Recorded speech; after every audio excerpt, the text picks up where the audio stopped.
সেই পুলিশ আমাকে আপনার হচ্ছে কি বলে রিমান্ডের জন্য আবেদন করে, সেই থানার পুলিশের অন্য পুলিশের সেরকমই হবে। আমি যদিও আমার অন্য পুলিশদের উপরে ভরসা ছিল, কিন্তু এই পুলিশ আমাদের থেকে মনে করেন কোনোরকম কোনো রিপোর্ট, আমি ওনাকে বলছি আপনি যদি আমার বিরুদ্ধে কোনো প্রমাণবার আপনি চার্জশিটই প্রেজেন্ট করেন না, কিন্তু উনি বলে কি জানেন, উনি আমাকে ডিরেক্ট বলে যে আপনার যদি মনে হয় আমি তদন্ত করতে পারতেছি না, পুলিশ তদন্ত করতে ব্যর্থ, তাহলে আপনি সেই আপনার এই নিয়ে আপনার মামলা নিয়ে অন্য জায়গায় দিলেন, আপনার মামলা নিয়ে আপনি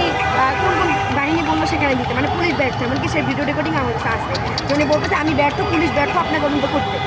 ওনাকে আমি অনেকবার গেছি কালিয়াকৈর থানায়, যেতে যেতে যেতে যেতে যেতে আমি বিরক্ত ভাই। আমার কথা হচ্ছে কি জানেন, ওরা যদি আমাকে নেক্সট টাইম অ্যারেস্ট করে, তাহলে আপনারা জানেন, আমার মিডিয়া ভাইরা জানে, আমার জাতি জানে, আমার জনগণ জানে যে আমি কতটা নির্দোষ, আমার কাছে যথেষ্ট প্রমাণ আছে। ওরা যদি চায় আমাকে ঝুলায় রাখতে, তাহলে আমার আর কিছু করার নাই। আপনাদের কাছে আমি বিচার চাইলাম আপনাদের পার্সোনাল দিক থেকে, আপনারা একটু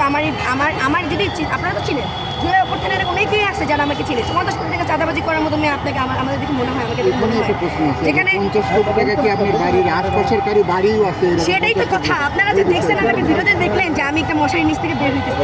তো সেখানে আপনাকে আমার ঘর বাড়ি দেখে মনে হচ্ছে বা আমার চলাফেরা থেকে আপনাদের কোনো দিক থেকে মনে হয় জীবনে আপনি কোনো মাইকের গাড়িতে নামতে দেখছেন, জীবনে আমাকে রিক্সা ছাড়া চলাফেরা করতে দেখছেন, সেখানে আপনারা কীভাবে বলেন যে আর 50 কোটি টাকা তো মিডিয়াতে আসছে, এই যা না 50,000 টাকা, আপনার কি মনে হয় 50,000 টাকার জন্য আমি আমার জীবনের চরিত্রে কালো দাগ লাগাবো?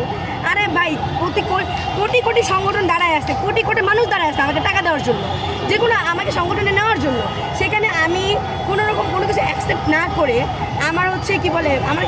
অনেক ওয়ে ছিল, অন্তর্বর্তীকালীন সরকার থাকা অবস্থায় আমার অনেক ওয়ে ছিল ওটা গান করার, কিন্তু আমি নিরপেক্ষ কাজ করে গেছি। এমনকি এখন যখন দেখছি যে না আমার একটা সংগঠন থেকে কথা বলা দরকার, তখন আমি আমাদের নিজস্ব একটা সংগঠনের মধ্যে আসছি, যেখানে আপনারা যদি খোঁজ নেন জানতে পারবেন যে এই সংগঠনটা সম্পূর্ণ মিকেলের ফান্ডিংয়ে চলে।